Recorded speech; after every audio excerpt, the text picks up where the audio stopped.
had the biggest star in the league, brother, go on live and call out these damn referees. And I'm telling you right now, there need to be a whole lot of content creators and a whole lot of fans adding Cathy. This is another situation where we need our voices heard.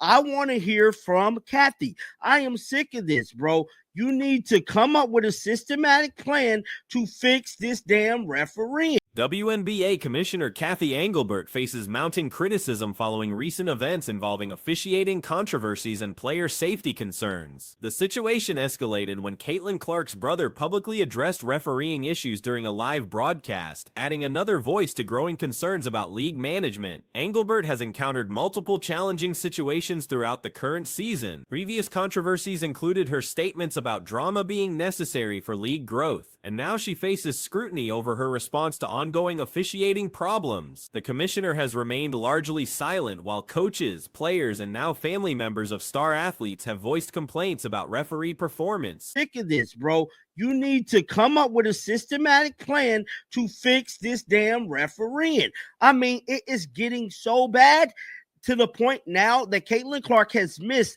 an appearance for the damn All-Star game. And I'm telling you right now, y'all ain't doing nothing but hurting yourself, bro. And quite frankly, I don't think Cathy's going to be the commissioner that much longer, bro. I mean, we got to remember they got this media rights deal they just did. They got a whole lot of stuff in the works, but there's nothing getting fixed to contribute to the person that actually. The criticism intensified after the league's biggest attraction missed the All-Star game due to injury, with many attributing this absence to inadequate officiating that failed to protect players from excessive physical contact. Content creators and fans have begun demanding accountability from league leadership regarding systematic improvements to officiating standards. Recent business developments, including new media deals and expanded opportunities, contrast sharply with ongoing operational issues that affect the very players responsible for the league's increased popularity. This disconnect has raised questions about leadership priorities and effectiveness in addressing fundamental problems. Actually got y'all all the stuff. I don't know, man. It's looking real spooky for Cathy, bro. But at the end of the day, people ain't happy. And so just yesterday, man, an article has been written about the WNBA referees by the Washington Post. Say WNBA officiating is no longer an annoyance. It's a threat to the game, bro. It's a threat to the damn game, dog. This is bad. A Washington Post article titled "WNBA Officiating is No Longer an Annoyance, It's a Threat to the Game" highlighted the severity of current officiating concerns. The piece argued that referees' failure to control physical play damages players, the league, and fan experience simultaneously. The article referenced a specific incident involving Clark during a Connecticut Sun game, where she appeared visibly distressed just 39 seconds into the contest. The publication suggested the league should change its visual identity to reflect the reality of player treatment, proposing imagery of bruised limbs rather than traditional basketball action. To the damn game, dog. This is bad. Referees' failure to ring in physical play hurts players, hurts the league, and hurts the fans. Now, this was Caitlin Clark the other night after the Connecticut Sun game. Well, really not even after the game. This was like 39 seconds into the game. And as you guys can see, she's visibly distraught, man. It goes on to say the WNBA should change its logo to a bruise. Forget that little silhouette of a woman. The criticism extended to suggesting the league motto should be "No Call," reflecting chronic officiating deficiencies that have transformed game quality. Poor second-rate officiating has allegedly led to increasingly physical and unpleasant gameplay that overshadows basketball skill and entertainment value. Clark's absence from the All-Star game was attributed to a groin injury, possibly aggravated after taking a knee to the abdomen from an opposing player. The incident gained attention through social media footage that documented the contact, further highlighting officiating failures to protect players. Forget that little silhouette of a woman rising for a shot. Just use Caitlin Clark's arm or leg with the purple discoloration. It's more fitting. Or Kelsey Plum or Nafisa Collier. Also, the league's motto out to be no call. Damn. They said the league motto should be no call.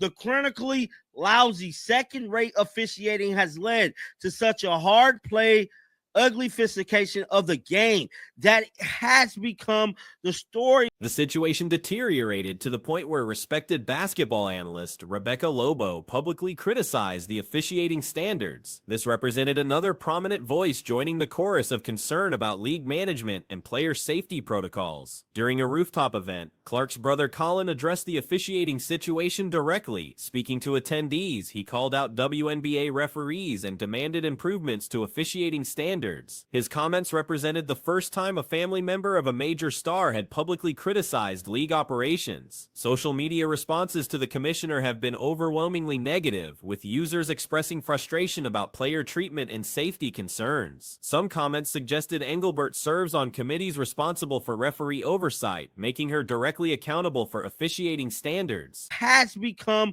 the storyline of this season. Caitlin Clark is out because of another groin injury, possibly aggravated after she took a knee to the abdomen. From JC Sheldon. Now, y'all know your boy John the Liquidator was the one who kind of put that footage out there showing where JC Sheldon need Caitlin Clark in the groin, bro. But the article goes on to say either way, she's out, and the WNBA All-Star game. Allegations emerged that referees receive payment from the WNBA Commissioner's Office, though the accuracy of these claims remains unverified. Additional speculation suggested intentional targeting of specific players and teams through biased officiating decisions. During the All-Star weekend, Engelbert appeared at various events wearing expensive designer items, including Valentino shoes. Critics viewed this display of luxury as tone-deaf, given ongoing player safety concerns and calls for her resignation. Historical context revealed that Engelbert was not the league's first commissioner, with Lisa Borders previously serving as president. This information highlighted the evolution of league leadership structure over time. All-Star game is at risk. But it was so bad, Rebecca Lobo, went on a rant about it. But I'm telling you right now, dog, it ain't looking good. Caitlin Clark's brother exposed him so bad, bro. I mean, Colin, shout out to Colin, bro. He the GOAT for what he did, bro. Because he literally went out there and called out the referees. And I'm telling you right now, we need to call out Cathy. At this point, Cathy need to be held accountable, bro. Reports suggested potential announcements about future All-Star game locations, including extended commitments to Indianapolis through However, these developments were overshadowed by ongoing controversies about league management and player welfare. Social media commentary included serious allegations about workplace safety and potential ulterior motives regarding collective bargaining negotiations. Some suggested that increased injuries might reduce player leverage during contract discussions, though these conspiracy theories lack substantiation. A particularly concerning aspect emerged from previous statements by Engelbert about league focus. In past interviews, she had noted that no league depends on a single player because that player could get hurt. This comment gained renewed attention given current circumstances surrounding Clark's injury. To be held accountable, bro. She need to be held accountable. This was Caitlin Clark's brother yesterday at the rooftop event. Listen to what he had to say.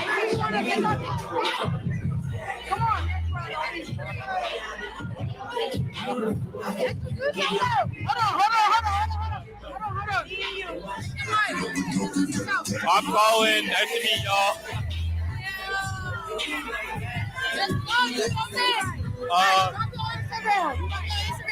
Follow my Instagram. The commissioner's previous emphasis on compelling content and rivalries in basketball entertainment raised questions about whether physical confrontations were being tolerated or encouraged for dramatic effect. This approach potentially prioritized spectacle over player safety and competitive integrity. Current developments represent a convergence of operational failures, public relations challenges, and fundamental questions about league direction under Engelbert's leadership. The combination of player injuries, family member criticism, media scrutiny, and fan backlash creates a crisis of confidence in league management. They have said, by Caitlin Clark not drafting Angel Reese, she's pandering to the worst of her fan base, and that by Caitlin Clark trading her coaches, she believes or basically that she agrees with the worst of her fan base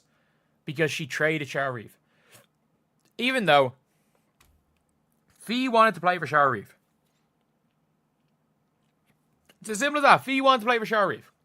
The situation highlights broader tensions between entertainment value and player welfare in professional sports. As the WNBA experiences unprecedented growth and attention, questions about leadership capability and priorities have become increasingly prominent in public discourse. These events demonstrate how quickly public sentiment can shift when fundamental responsibilities like player safety appear to be inadequately addressed. The commissioner faces pressure to respond substantively to criticism while implementing concrete changes to officiating standards and player protection protocols. Recent media coverage surrounding the WNBA All-Star Draft has generated significant controversy regarding player selection decisions and their broader implication. A podcast discussion featuring prominent sports journalists has sparked debate about whether certain draft choices reflect deeper issues within the league's fan base dynamics.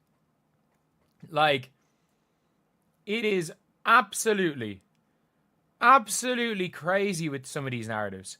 It is crazy with some of these narratives. And it is very much this clip. And in so many things is like, do I think Caitlyn believes this? No. But I mean, she's not doing enough to stop it. And I'm like, I'm sorry. Like, the only thing Caitlyn can do more to try stop the narrative is literally, and you know the way Marshawn Lynch was, you know the way he would respond to every question with, the central criticism focuses on draft selections made during the All-Star team selection. Every question with, I'm just here so I don't get fined. That she has just this set response to every single question. Where every single question is, I don't condone racism. Like, it literally, I mean this, I think she could get, she needs to get everything tattooed on all of her arms. She needs to get everything tattooed on all of her arms. And I think she needs fuck Dave Portnoy tattooed on her arm as well. Otherwise they won't believe it. And to be honest, let's be real, I don't even think that's enough. I don't even think that would be enough. I think for these people, Caitlyn Clark would have to literally drop. The timing of player selections has also drawn scrutiny. Angel Reese was selected relatively early in the draft process by another team captain, which meant she was not available for selection by other captains for most of the draft. This timing issue has been overlooked in some media discussions that focus solely on who was not selected by whom. Media analysis has included extensive speculation about motivations behind various decisions. Some commentators have engaged in hypothetical discussions about what certain choices might represent symbolically, even while acknowledging that such interpretations may not reflect actual intentions. This approach has raised questions about responsible journalism practices. I don't even think that's enough. I don't even think that would be enough. I think for these people, Caitlyn Clark would have to literally drop out of the league. But basically to criticize her for not picking Angel Reese. I mean, Angel Reese was picked before Alyssa Thomas. Like, Angel Reese was picked so high. Like who could she have picked? She had one opportunity to pick Angel Reese, and she picked Gabby Williams. Oh, sorry, she didn't. I'm wrong. Did she? No, yeah, she did. She picked Gabby Williams. She had one opportunity to pick Angel Reese, and she chose Gabby Williams. The responsibility placed on individual players to address broader social issues has become a recurring theme. Expectations that athletes should constantly and explicitly denounce negative elements within their fan bases represent an unprecedented level of personal accountability being assigned to sports figures. Such expectations extend far beyond traditional athletic responsibilities. Professional sports journalism typically maintains certain standards regarding speculation and attribution of motives. When established media outlets engage in extensive hypothetical discussions about players' unstated beliefs or motivations, it can blur the lines between news reporting and opinion commentary. This approach can have real-world consequences for the individuals being discussed. Opportunity to pick Angel Reese, and she chose Gabby Williams. Fee took Angel Reese so early. So you weren't even there. You were not even there for, like, on the board the majority of the time. And either way, does it matter? Does it matter? Like, at the end of the day, the All-Star game, it's going to be fun. The vibes are good. And now apparently it's Caitlyn Clark's not doing it. The phenomenon of problematic fans exists across all sports and affects virtually every prominent athlete. No player, regardless of sport or background, has a fan base entirely free of inappropriate behavior or comments. Holding individual athletes responsible for the actions of people they cannot control represents a significant departure from traditional sports coverage norms. Social media dynamics have amplified these discussions considerably. The instantaneous nature of online discourse means that every decision, comment, or action gets analyzed and reanalyzed through various interpretative lenses. This creates an environment where even routine sports decisions can become loaded with presumed meaning. Apparently, it's Caitlin Clark's not doing enough to end racism. I'm sorry, she can't do it. She can't do it. Like, and then the scariest thing is the implication is she believes what the worst of her fan base believes. I'm sorry, nobody does. In reality, we live in a world 95% of the people are grand. 95% of the people, regardless of what way they're leaning, are decent people at the end of the day. It's funny. Like, the entertainment value of controversy often overshadows substantive sports discussion. Media coverage that focuses on interpersonal drama or supposed rivalries tends to generate more engagement than technical basketball analysis or positive storylines. This economic reality creates incentives for sensationalized coverage approaches. Professional athletes increasingly face pressure to navigate complex social and political landscapes that extend far beyond their athletic abilities. The expectation that sports figures should serve as social commentators or political advocates represents a significant expansion of traditional athlete roles and responsibilities. it's funny, like, it literally is. Like, it's a 5% of people on every side, by the way. A bad person on one side and a bad person on the other side is still a bad person. But, like, this won't ever end. This won't ever end. Like, it's ridiculous. They need to build more unity. And it says nobody cares the Oscar game. They attack Clark for trading coaches. And they literally said, it's Caitlin's fault for trading Cheryl Reed. The impact on young athletes entering professional sports cannot be ignored. When established media figures engage in speculative criticism about players' character or beliefs based on routine sports decisions, it creates a challenging environment for athletes who are still developing their public personas and professional identities. Coverage approaches that focus on manufactured controversies rather than athletic achievement may ultimately harm the sports they purport to cover. When discussion centers on presumed conflicts rather than actual basketball performance, it can overshadow the legitimate accomplishments and storylines that make sports compelling. The responsibility of credentialed media outlets differs significantly from that of independent commentators or social media users. Professional journalists have access to players, coaches, and league officials that comes with implicit obligations regarding accuracy, fairness, and responsibility in coverage approaches. They literally said, it's Caitlin's fault for trading Cheryl Reeve, even though it was Fee's idea. Like, this is crazy. Literally, they were like, they played the worst devil's advocate. And they played the devil's advocate and tried to make the argument that Caitlin Clark is a racist who's pushing all these narratives. They essentially played devil's advocate to make Caitlin Clark seem like the worst person in the world. And I'm sorry, that's irresponsible.